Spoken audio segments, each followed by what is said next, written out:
Alexandra, frage die Karte, zeige mir einen Weg. Guten Morgen zusammen. Schauen wir, was der Tag bringt fürs Kollektiv an Aussagen und Botschaften. Und hier haben wir schon mal, dass es wichtig ist, dass wir etwas entscheiden, was wir lange vor uns hergeschoben haben. Wir wissen wahrscheinlich, was es ist. Das hatten wir gestern auch schon mal bei den Wunscherfüllungstendenzen. Ne? Wir wissen schon, was es ist. Wir zögern, wir gehen nicht in die Handlung. Und hier wird einfach gesagt, wenn du nicht weißt, wohin die Richtung geht, bitte einfach um Führung. Und auch dass alle Beteiligten damit zufrieden sind, ne? Inklusive uns selbst. Hier kommt schon etwas Neues, Aufregendes. Etwas braucht unsere Aufmerksamkeit.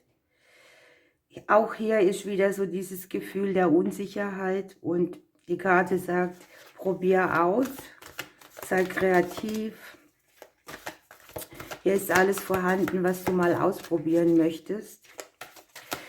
Auf der Karte sieht man auch deutlich, ja, dass hier Licht ins Dunkle kommt. Ja, und hier endet es in friedlichen Zeiten. Möglicherweise, ne, hat man hier das Gefühl, dass man sich noch mehr Stress ins Leben bringt, wenn man etwas in eine andere Richtung dreht oder wenn man etwas für sich entscheidet. Aber hier liegt im Prinzip diese Karte, die dir Frieden mitbringt, die Stress vermindert und wo es einfach auch so ist, dass man sich besser mit allem fühlt. Hier ist so eine Urlaubsreise drauf, ne? Also man kann ausspannen, entspannen, auch wenn man etwas auf einen anderen Weg bringt. Jetzt haben wir hier weiter, dass das Projekt, das wir hier haben oder das, was wir an sich auf den Weg bringen möchten, tatsächlich ein Erfolg wird. Wir haben hier diesen Siegerkranz, ne? Und hier ist auch Unterstützung da. Man wird sozusagen für seine Sachen einen Preis kriegen oder eine Anerkennung. Einfach einen Erfolg für sich.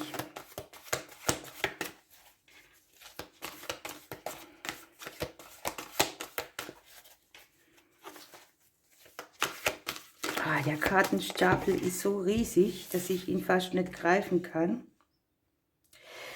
Ja, die Zeit ist gekommen, dem Herzen zu folgen, die Emotionen zu fühlen, die man braucht, um sich weiter zu bewegen in Dinge, die man auch haben will.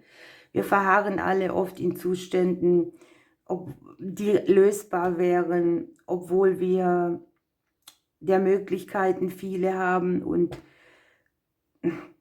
hier wird einfach gesagt, fang mal an, mach mal los. Suhl dich nicht da drin, dass du jetzt lieber nichts entscheidest, weil es wird besser für dich, wenn du selbst dafür sorgst. Hier kommen auch nochmal diese Einsichten, die man braucht, so blitzartige Erkenntnisse, die noch fehlen, um loszulegen. Und es geht einfach darum, dass bei dem, was hier ansteht, man auch hauptsächlich für sich selbst sorgt.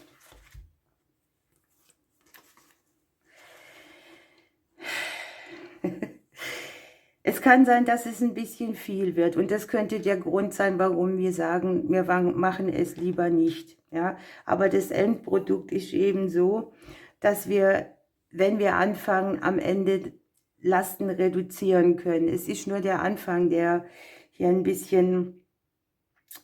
Hier sieht man ja, ne, jemand versucht, seinen Haushalt in Ordnung zu bringen und da sind so viele, wie nennt sich denn das, dunkle Ecken und es sieht alles so viel aus und deshalb fängt man gar nicht erst an. Aber wenn dieses aufgeräumt ist, dann hat man es leichter, dann kann man durchatmen und man hat ja auch die Zeit, seine Erfolge mit anderen zu teilen.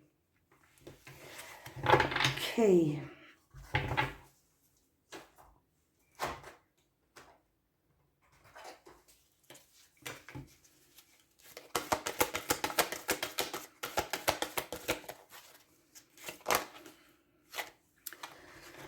Ja, hier ist das Gänseblümchen, das ist ziemlich passend, ne? Der sagt, Kopf hoch, du schaffst alles, was du willst, auch wenn es so viel aussieht wie hier diese vollgestopfte Küche, ne? Mach einen Schritt nach dem anderen und lenke die Energie ins Positive. Und wie immer sagt die Karte, wenn man auf das Gänseblümchen drauf tritt, richtet es sich wieder auf. Hier unten war noch der Weißdorn. Hier wird so diese Herzenskraft gestärkt, dass man sich das auch wert ist, leicht und weit zu sein und seinen Herzensimpulsen zu folgen, anstatt sie zu vermeiden.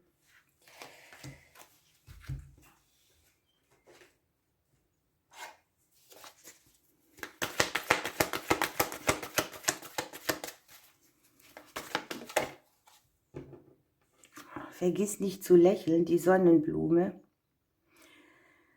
Hier hat man vielleicht auch schon die Mundwinkel so ein bisschen nach unten gezogen und hier kommt jetzt eben der Moment des Aufatmens. Ihr kennt es sicher alle, wenn man anfängt zu lachen oder wenn du in die Welt reinstrahlst, dann strahlt die auch zurück.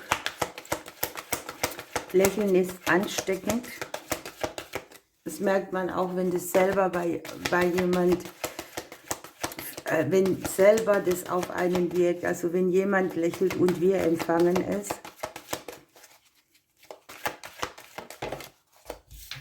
Und was haben wir hier noch? Das Ganze dient der Erleichterung auch der Familie, den Menschen, die uns umgeben. Man hat hier auch Unterstützung. Es kann auch Wahlfamilie sein. Und man soll sich hier von vergangenen Problemen nicht hindern lassen, seinen Herzensweg zu gehen. Was hier halt bezeichnend ist, dass man wirklich Frieden empfängt und dass man nach sich gucken darf und dass man damit auch irgendwann mal anfangen muss, sonst wird man immer älter und hat immer etwas vor, aber man setzt es eben nie um. Gucken wir, welches Krafttier hier heute noch mitkommt. Bin gespannt.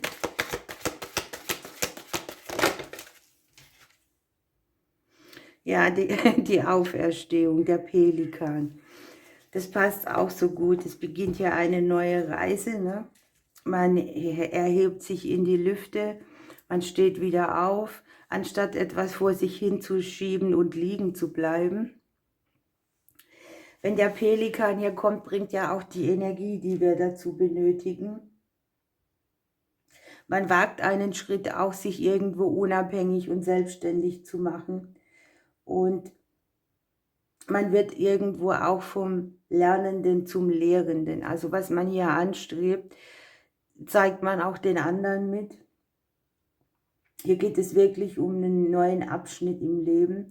Man überschreitet eine Schwelle, so wie zum Beispiel von Kind zum Erwachsenen. Und wenn der Pelikan ins Leben flattert, braucht man einfach keine Sorgen zu haben, denn die nächsten Schritte sind geführt. Das würde sich decken mit den friedlichen Zeiten hier.